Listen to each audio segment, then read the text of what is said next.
JoJo Gentry is live outside Lucas Oil Stadium with more on Baylor's championship night. Hey, JoJo. Chris, I just got to say, wow, who knew that Gonzaga would finish here at Lucas Oil Stadium with just one loss on the season? The Baylor Bears, first-time national champions. It was like Baylor was so sick and tired of hearing all season long that Gonzaga was the team to beat. Clearly not the case tonight. The Bears came out firing on all cylinders. They took more shots. They took more risks. And that's what guided their 86-70 win. Gonzaga had no responses, no answers for Baylor's dominance tonight. And you gotta love it for Baylor head coach Scott Drew, earning a national title here at Lucas Oil Stadium, which is just about 5 minutes south of Butler University's campus. That's where he graduated from in 1993. So Chris, no doubt Baylor and his Bears are going to be embraced to the fullest tonight. Reporting live from Lucas Oil Stadium, I'm JoJo Gentry.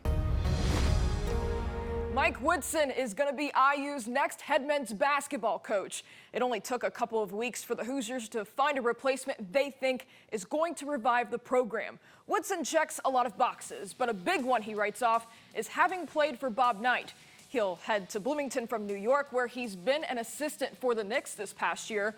And Woodson is an all-around Indiana guy. He grew up in Indianapolis, played for Broad Ripple High School, and he's got an extensive resume in the pros. Purdue is playing in its 6th straight NCAA tournament tonight, facing North Texas, a team that has not gone dancing in 11 years. Now, as they say in basketball, depth is key, right?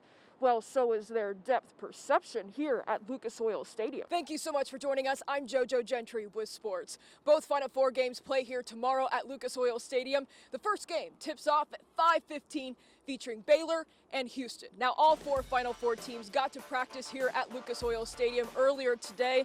The Cougars were the first to hit the floor. Houston's in the Final Four for the first time in 37 years. The irony for head coach Kelvin Sampson, he's coaching a Final Four 50 miles north of Bloomington, where he was forced to resign in 2008 as the Hoosiers head coach. And now it's time for sports. I'm JoJo Gentry reporting live from Grand Park in Westfield.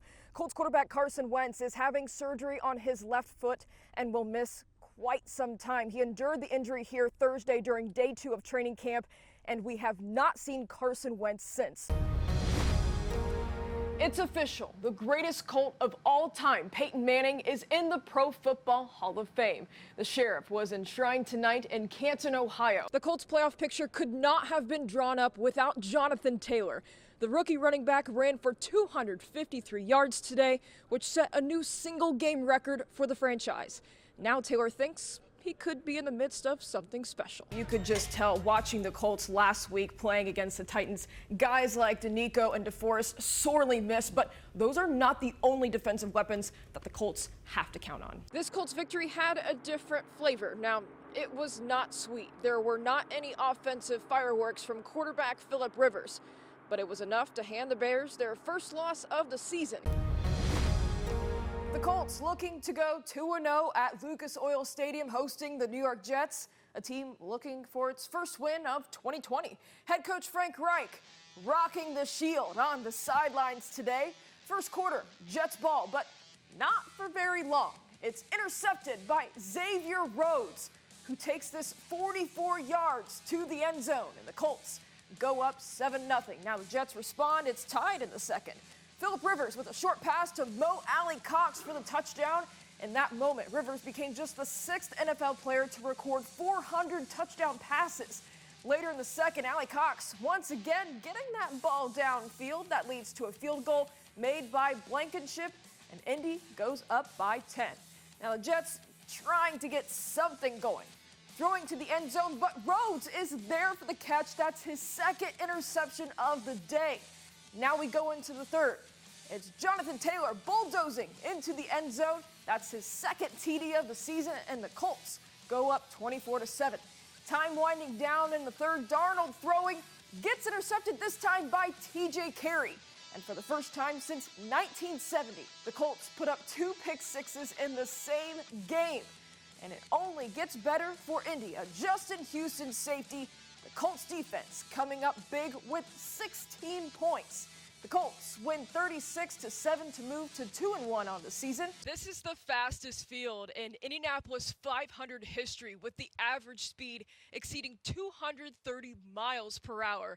But when you're talking about experience here, age is just a number. Pato, congratulations on your pole here at IMS. Ultimately, how do you feel ahead of tomorrow's race? Great news for Colton Herta. This was just announced about 20 to 30 minutes ago. He's signing a 2-year extension with Andretti Autosport. The day after celebration with Elio and Meyershank Racing has come to a close this morning, and to be honest, I have no idea if those guys got any sleep last night. But look at this. It looks like Elio is holding up just fine. One curb on the 14-turn road course is the talk of NASCAR's first experience off the oval here at Indianapolis Motor Speedway. Drivers did not even know what hit them. Oh, there's multiple cars into the wall here. Not fun. You're a passenger. I wasn't even the driver's seat at that point. Once the front tires stop working, the brakes don't work, and the steering doesn't work, I might as well be on the passenger seat. The curbing comes up, catches a bunch of the cars. I didn't see much. It was pretty blind for me, just kind of riding along, and next thing you know, we're all piled up together. So after talking to William, he said that the track came up and kind of he ran into it, and it just jumbled us all up together. A crew was trying to fix issues with the curb all day long, but that didn't help. Thought we had a really good car, positioned ourselves well to be up front, and to have something like that happen definitely stinks, but just move on to Michigan. I think we'll be really fast. But this experience doesn't necessarily deter drivers from racing on the road course again. In fact, some drivers say they would like another turn. Reporting from Indianapolis Motor Speedway, I'm JoJo Gentry.